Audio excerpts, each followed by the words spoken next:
Sweet Summer Days is happening now at Whole Foods Market with sales on the juiciest fruits of the season. Organic peaches, organic cantaloupes, blueberries, and strawberries. That's an epic fruit salad. You'll also find sweet sales on fresh Alaska sockeye salmon and halibut and grill-ready fruity marinades. Keep your wallet happy with aisles of savings from $3.65 by Whole Foods Market, like sparkling waters, frozen fruits, and snacks. Sweeten your summer at Whole Foods Market. Terms apply. To make the most of life, we can't undervalue the importance of sleep. That's why I want to tell you about a fantastic podcast called Get Sleepy. It helps you fall asleep with original stories and meditations. They're captivating enough to grasp your attention and pull you away from your day-to-day problems, yet so incredibly relaxing that you'll have no choice but to fall asleep. There are hundreds of episodes, so you're bound to find something you love and get a good night's rest. Search for Get Sleepy wherever you listen to podcasts or go to getsleepy.com. This is Optimal Health Daily, episode 2222. You Can't Have All of the Fitness All of the Time, Part 2 by Kate Galliett of fitforreallife.com. And I'm Dr. Neil, your very own personal narrator. Hey there, happy Sunday, and welcome back to Optimal Health Daily, where I simply read to you from the best health and fitness blogs for free. Always with permission from the sites, of course, and always with a bit of my commentary at the end.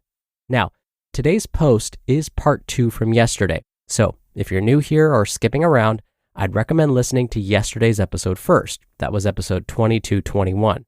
But if you're all caught up, let's hear part 2 and continue optimizing your life.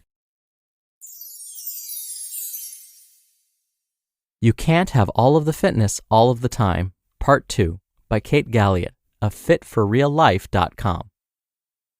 Let biology do its thing. To achieve any change in your body's performance or physique, you've got to place a stimulus on your body. That stimulus will elicit a response from your body, and depending on where on the fitness spectrum your stimulus came from, will determine the response you get. And you don't get to have the entire fitness spectrum at once. You actually aren't going to have all of the fitness at all times. Here's why. To excel at one thing, like achieving a marathon personal record, means you're shifting focus away from something else, perhaps a new clean and jerk personal record. Fitness is a spectrum, and the biology required to get to one end of the fitness spectrum, in this case, endurance running personal record, is going to be different from what is going to get you to the other end of the spectrum. Here, maximal weightlifting power. And here's the critical part. To get good at one, you've got to let go, at least a bit, of the other. Trying to hold on to all of the fitness is like trying to hold water in a clenched fist.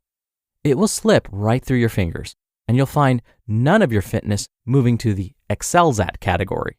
For example, to excel at Olympic weightlifting, where you're applying force to hundreds of pounds and moving that weight as explosively as possible, you must develop your adenosine triphosphate creatine phosphate system, or ATP-CP system.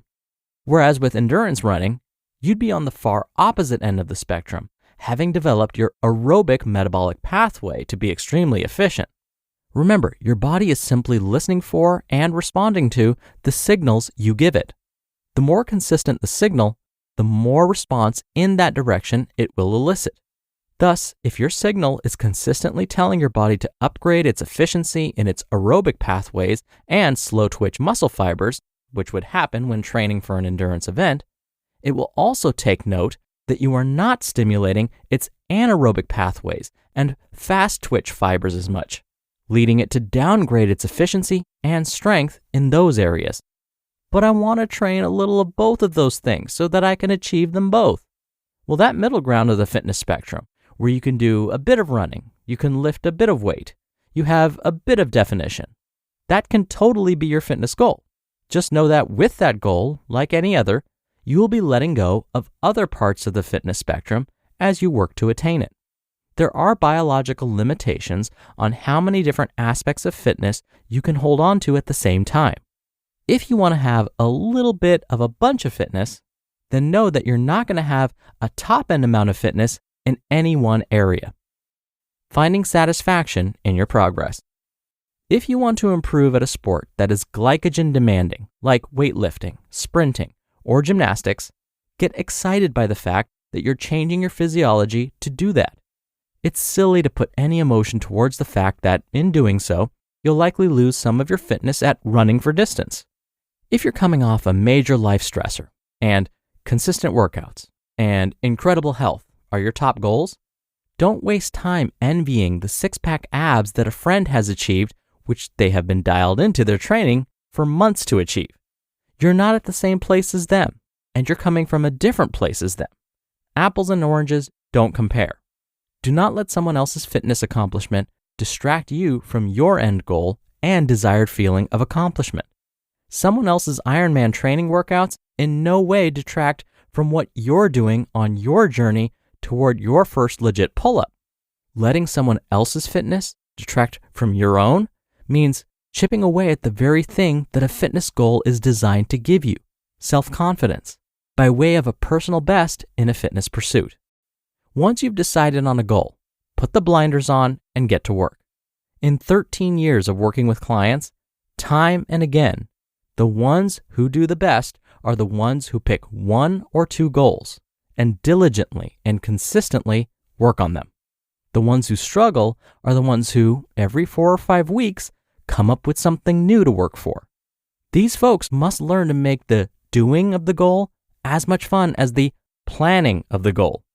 You can't have all of the fitness all of the time, but what you can have is a deep dedication to your own fitness journey. What someone else posts online about their fitness in no way alters the quality of what you're working to achieve. Your fitness journey is yours, and much like the rest of life, when it comes to fitness, you don't need to keep up with the Joneses. You just listened to part 2 of the post titled, "You Can't Have All of the Fitness All of the Time" by Kate Galliett of fitforreallife.com. Sweet Summer Days is happening now at Whole Foods Market with sales on the juiciest fruits of the season. Organic peaches, organic cantaloupes, blueberries, and strawberries. That's an epic fruit salad. You'll also find sweet sales on fresh Alaska sockeye salmon and halibut and grill-ready fruity marinades. Keep your wallet happy with aisles of savings from $3.65 by Whole Foods Market, like sparkling waters, frozen fruits, and snacks. Sweeten your summer at Whole Foods Market. Terms apply. This episode is brought to you by Liquid IV. Whether you're working out, side on your tan, or running errands at the perfect pace, Liquid IV powder keeps you going with 2 times faster hydration than water alone. Because real life is extreme enough. Real people, real flavor, real hydrating. Buy a stick in store or at liquidiv.com with the code podcast for 20% off your order. Dr. Neal here for my commentary. After spending thousands of hours counseling patients and training clients, I can say without a doubt that in my experience, the ones that actually achieve their goals are the ones that, just as Kate said, pick 1 or 2 goals and consistently work on them. In fact, when we look at published studies, we find similar results here as well. Very rarely do folks achieve long-term success when they decide they want all of their goals achieved all at once. When I first read this post, in fact, and arrived at this part, I wanted to jump out of my chair and say, yes, this is exactly right. In fact, it took a lot of restraint for me to not get all loud and excited when I was reading it to you right now. Now, yesterday, I quoted celebrity fitness trainer Mark Twight. He helped make actors look like superheroes for movies like 300 and Man of Steel. To help the actors achieve those impressive physiques, he didn't initially focus on making sure each actor had 6-pack abs. Instead, he first helped them improve their strength. Then he focused on their agility, then cardiorespiratory fitness. Then he focused on diet. He didn't focus on everything all at once. Achieving 6-pack abs was partly a result of this process. It was a nice byproduct or side effect of all the other steps that they were taking. Oh, and of course I have to mention, all of these steps, including achieving 6-pack abs, took months of consistent effort. They didn't happen overnight. So, focus on 1 or 2 changes at a time and give them your best effort. Once they've become a habit, move on to the next goal, but only once the initial goal has become a habit. Focus on you. Don't worry about what others are doing. Don't worry about others' personal records. Think about your own personal records and ultimately beating those.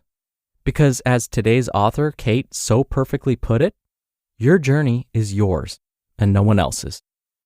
All right, that'll do it for another edition of Optimal Health Daily. Thank you so much for being here and listening every day. And I'll be back in a moment with our usual bonus episode. So I'll see you in just a second where your optimal life awaits.